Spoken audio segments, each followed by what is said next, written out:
Merhaba arkadaşlar, bu videomuzda size Seiko'nun Black Edition Zero Plus kahve makinesini tanıtacağım. Öncelikle arzu ederseniz makinenin bir spesifik özelliklerinden başlayalım. Makine 1,5 litre su kapasitesi mevcut. Yaklaşık olarak 600 gram kadar kahve alıyor. 14 kahveye kadar kahve çöplüğünü de biriktirebiliyor. Daha sonrasında yaklaşık olarak da bir tek çekiminde de 400 mililitreye kadar kahve çekebilme seçeneğini sağlıyor size. Bir makineyi açalım. Birlikte kontrollerimizi sağlayalım. Bir kahve yapalım. Öncelikle makinenin açma kapama tuşu, on-off tuşu cihazın sağ tarafında, şu kısmında. Cihaz düğmesine bastıktan sonra siz cihazın açmaya başladıktan sonra kendini bir kalibre ediyor. Kalibrasyon işlemi yapıyor. Şu anda kalibrasyon işlemi için cihaz ışığı yanıp sönüyor.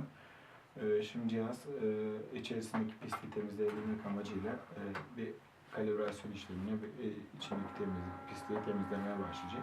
Şu anda gördüğünüz gibi kalibrasyon işlemi sırasında tüm ışıklar, tüm ikonlar yanıp sönüyor. Şu anda kalibrasyon işlemini sağlıyor cihaz. Bu işlemi yaparken cihazın içerisinde su olduğuna emin olalım.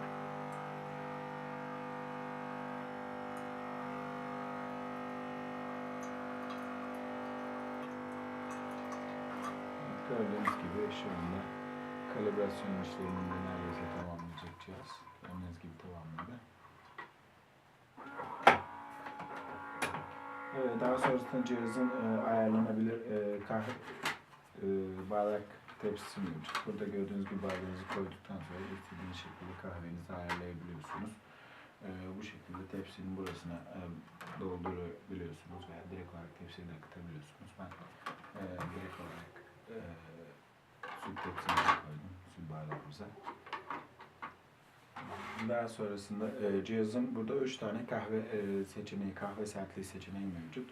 Birinci kahve çekirdeği 5 gram, ikinci kahve çekirdeği 10 gram, üçüncü kahve çekirdeğini seçtiğinizde ise 15 grama kadar kahve çekip kahvenizin sertliğini ayarlayabiliyorsunuz. Buradan da kahvenizin kısalığını, uzunluğunu, yani atıyorum 50 milimetreden 500 milimetreye kadar kahvenizin hangi derecede uzun olup olmamasını istiyorsanız ayarlayabiliyorsunuz. Cihazın sol tarafında ise bir adet süt köpürtücüsü mevcut. Bu süt köpürtmeden de cappuccino, latte gibi işlemlerinizi yaparak daha güzel kahveler elde edebiliyorsunuz. Son olarak da cihazın üst kısmında süt köpürtücünün düğmesi var. Burada bu düğmeyi iki şekilde kullanabiliyorsunuz. Direkt olarak sıcak buhar vermesini sağlayabiliyorsunuz cihazın. Veya sağ tarafında bulunan bir diğer option'da da direkt sıcak buhar yerine sıcak su vermesini sağlayabiliyorsunuz. Bu seçeneği seçtiğinizde cihaz sıcak buhar yerine sıcak su veriyor. Şimdi arzu ederseniz birlikte bir cappuccino yapalım. Şimdi ben öncelikle süt köpürtücüyle başlayacağım. Süt köpürtücümü kullanabilmek için bir de bu tarz teflon yapışmayan metallerde süt kaplarına ihtiyacımız var. Ben şimdi süt köpürtme işlemine başlıyorum. Gördüğünüz gibi belli bir miktarda sütümüzü koyduktan sonra direkt olarak süt köpürtücüsünü bırakıyorum. O kendi kendine süt köpürtecektir. Şu anda direkt olarak sıcak buhara aldım.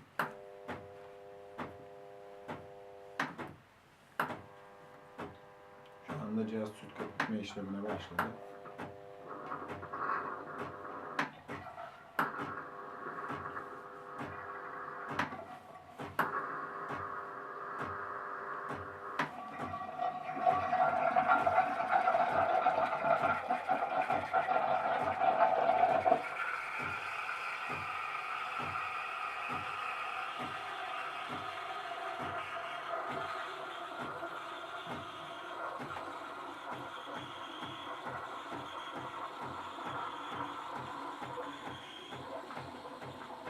Şu anda süt köpürtme işlemini gerçekleştireceğiz.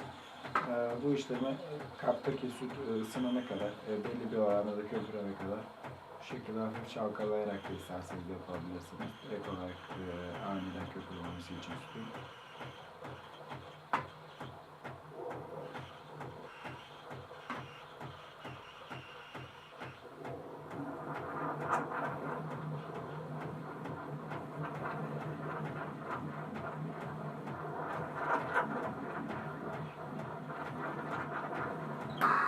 Şu anda sütümüz kokuldu.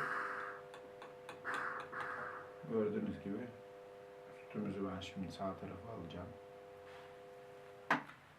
Cihazın sağ tarafına. Daha sonrasında da kahve bardağımızı koyup cappuccino işlemi için burada hemen 10 gram yaklaşık olarak çekeceğim. Orta seviyede yaklaşık 300 veya 250 mililitre kadar olacaktır. Şurada düğmesine bastığımız zaman cihaz öğütme işlemine başlıyor ve kahvemizi çekmeye hazır hale geliyor. Kahve çekim işlemi sırasında cihazın bardak işareti yanıp sönüyor.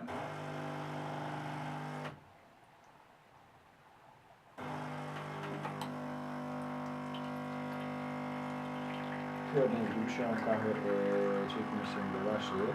Filtre kahvemizi hazırlayacağız.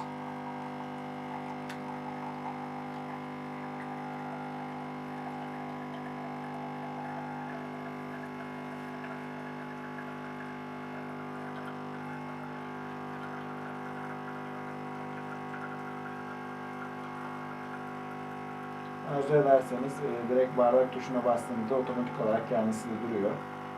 İstediğiniz zaman kahve çekim işlemini sonlandırabilirsiniz. Şu an kahvemizi de çektik, görmüş olduğunuz gibi. Şimdi ben çekilmiş kahvemizin sütünü ekliyorum.